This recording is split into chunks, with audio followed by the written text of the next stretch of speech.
Education reform number three, cooperative and group learning versus individualism. Public and private schools, based on the Powernomics plan, must teach children to work and learn cooperatively as members of a team.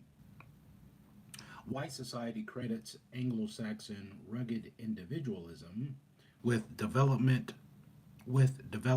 of this nation. Accordingly, they place great importance on educational programs that teach children to compete against each other.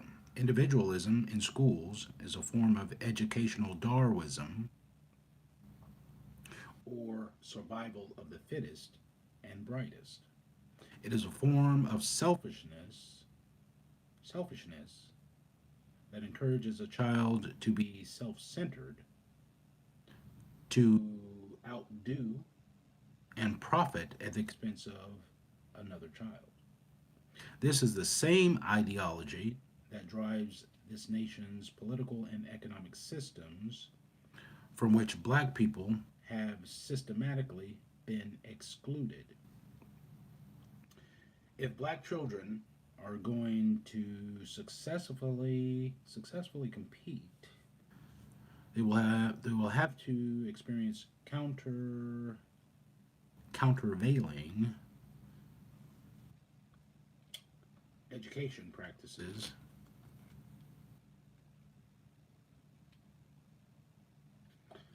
that play to the strengths of black people as a community. One of the biggest weakness in race is based on the Willie Lynch theory of divide and conquer. Teamwork is left largely to sports. We need less individualism and more togetherness and group cooperation. Instilling the values and advantages of group cohesiveness in most cultures fall upon the shoulders of the basic institutions, the family, school, and church. But since so many black families are broken and dysfunctional, our schools and churches will have to pick up the slack and do double duty. To reverse some of the inappropriate behavior patterns in our race, it is important that the black child's early school years be devoted primarily to instilling a strong communal spirit and developing effective cooperative skills.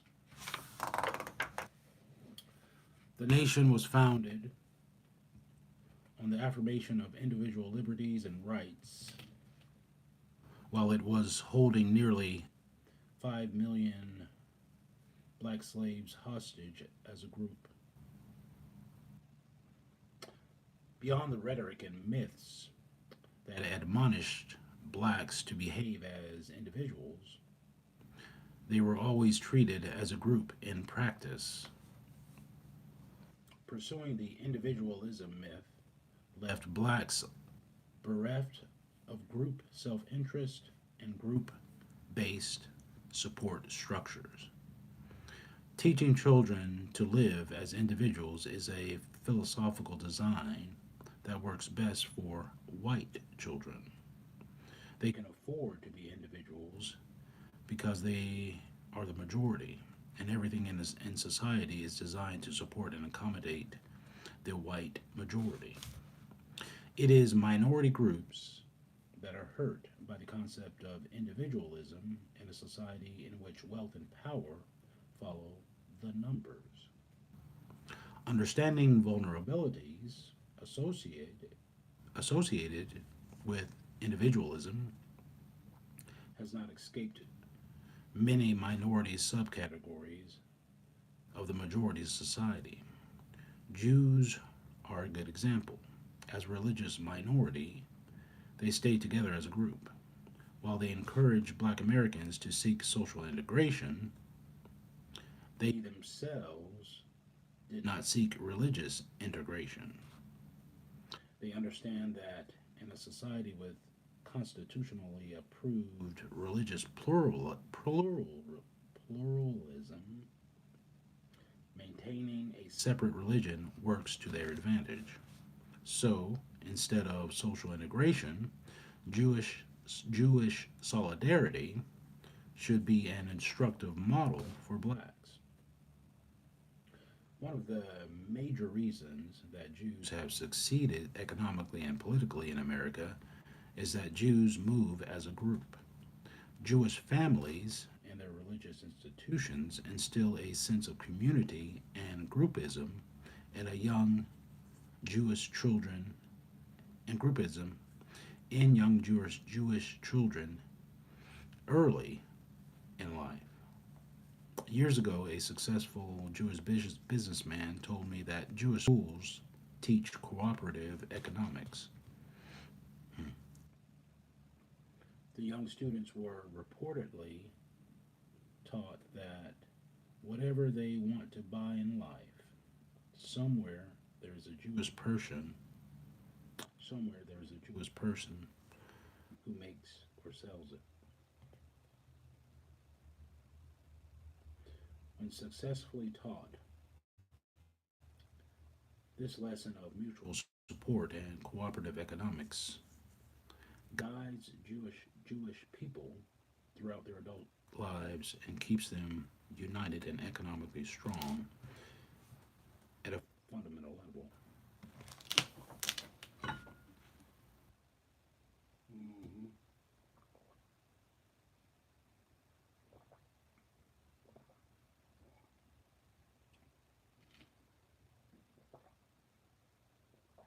In groups, children can educate each other and learn to get along with each other.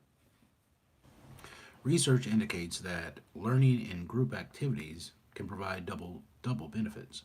Students in groups functioning as learning communities can master academic subjects collectively, but students in the groups also learn roles. They learn how to be leaders and followers, and how to share and care, depend on and accept each other's contributions to a team effort. Group learning guides students to identify group problems, amass their collective resources, and look within themselves for answers. The responsibility rests with educators to develop curricula that make effective use of group teaching and learning methods. Essentially, group teaching and learning can help to concentrate the direction and quality of learning, to foster new patterns of behavior, and to eradicate cross purpose activities.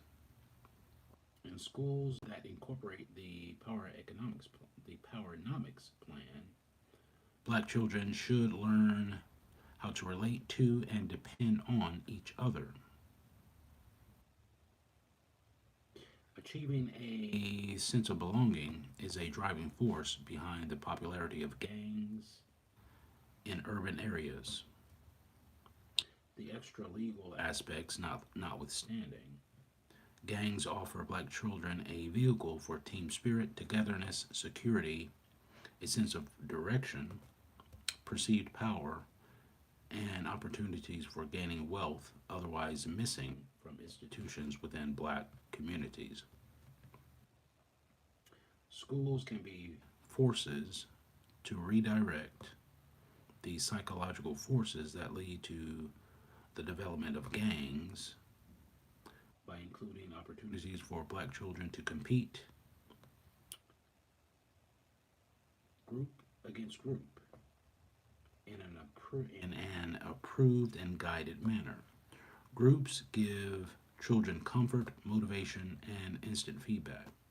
Schools can help establish habits of group learning and of appreciating the difference between cooperative group achievements and individual achievement.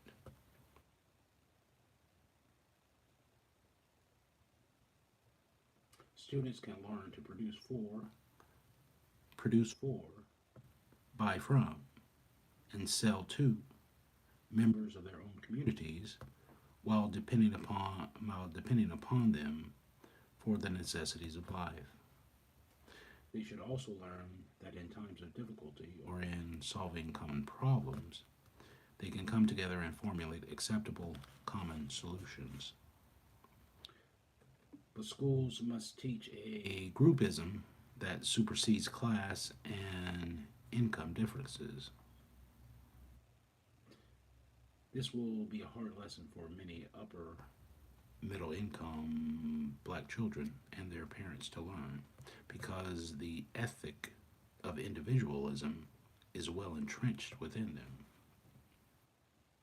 Learning group interdependence and interaction begins in the early grades of communal elementary schools. During those years, the early formal socialization of black children should stress mutual respect, a sense of shared destiny, cultural values, even manners and courteous behavior, and build a sense of kinship. These group characteristics will be key if we are to gain group wealth and power. We live in an achievement oriented society where a group is measured and respected by its competence and competitiveness. The feeling of being loved and respected as a group grows from early group experiences in the family. Both kindergarten and elementary schools are an extension of the family and play a primary role in the socialization process. The old adage that the way the twig is bent, so the tree will grow is relevant here. The early socialization process should teach teamwork to reverse meritorious manumission or the Willie Lynch syndrome of divide and conquer.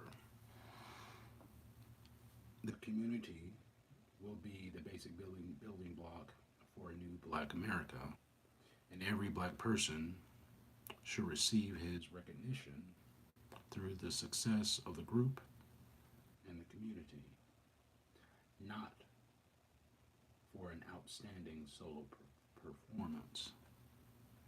Competitive business, competitive businesses, industries, communities, and politicians need socialized young people to benefit the black community and themselves individually and as a part of that community.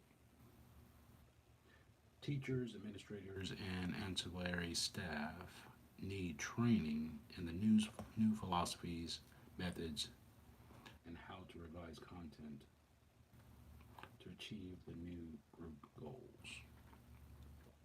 Education reform. Number 4, retraining education teams.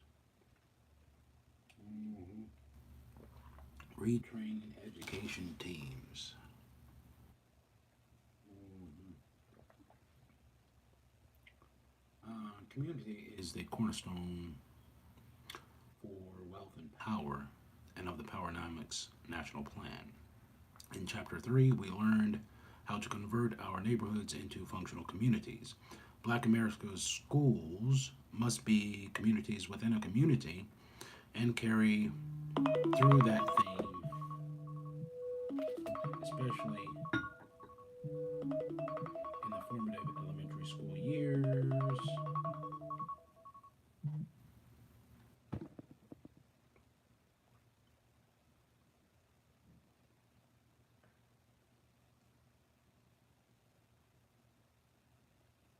Uh-huh.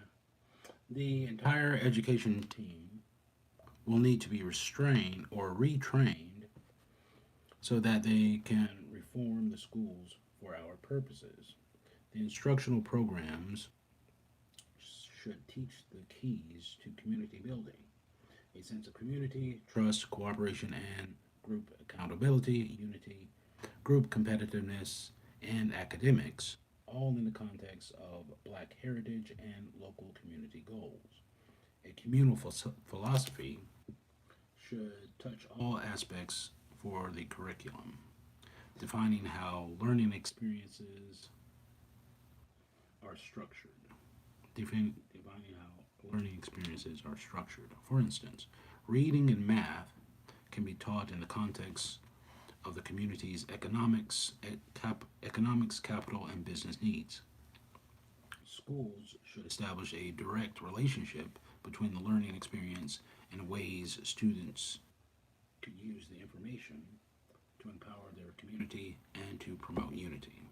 In Chapter 3, we learn that a community code of conduct is essential for a functional community.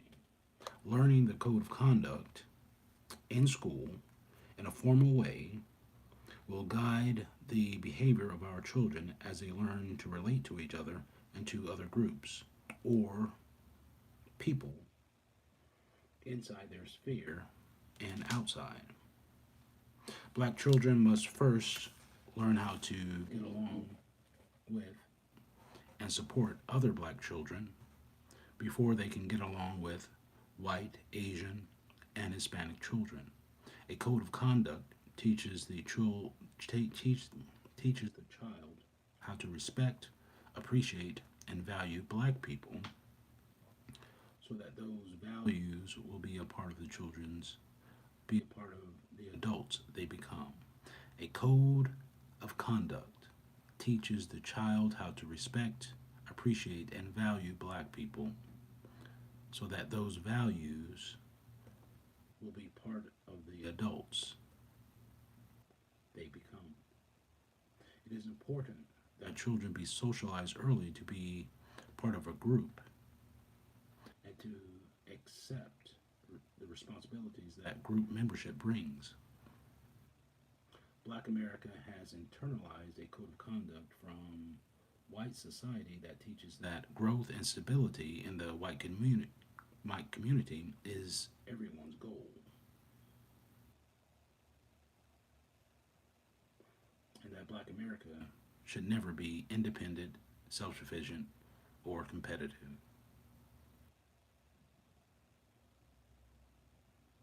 Community schools should teach our children that responsible behavior means that every individual act must help strengthen, not weaken, the black community.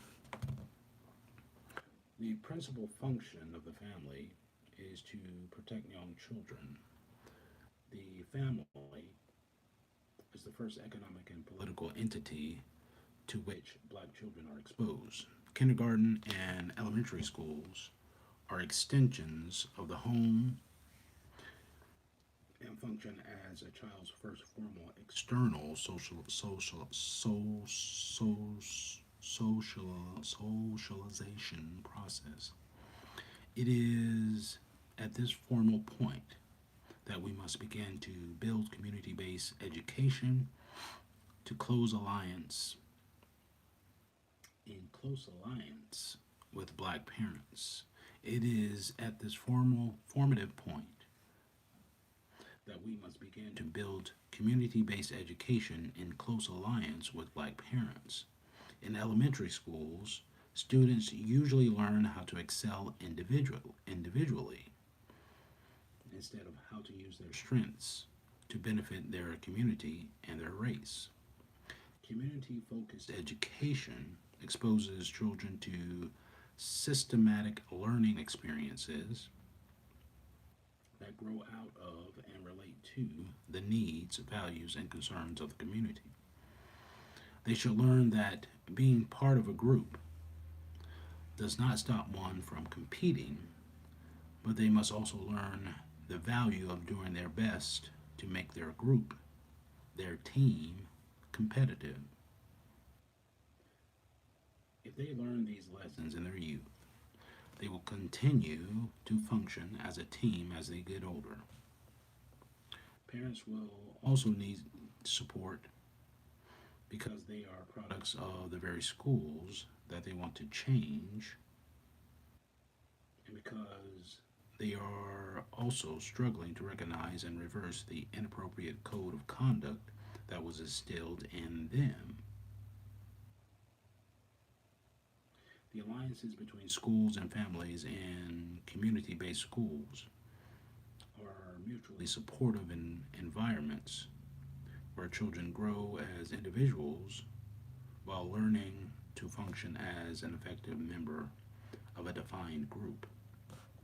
In these formative years, black parents and their communities can work together through the schools to devise child raising strategies to achieve ethno aggregation and vertical integration. One of these greatest One of the greatest impediments to black advancement is lack of unity. Children can be Children can be taught ethno aggregation to support other blacks and depend on their group in the kindergarten and elementary school years. Later, in their high school years, black children should be taught the principle of vertical integration, how to move upward as a group and to compete with others outside of their group for control of wealth, resources, and power. Learning how to function cooperatively as a member of a group and move vertically within the system reduces black on black competition and divisiveness. Community schools can also help parents develop parenting techniques that encourage and reward desired behavior in their children. To foster a strong sense of community, unity, and group togetherness at home and in school, children should have opportunities to cooperate with others in getting things done.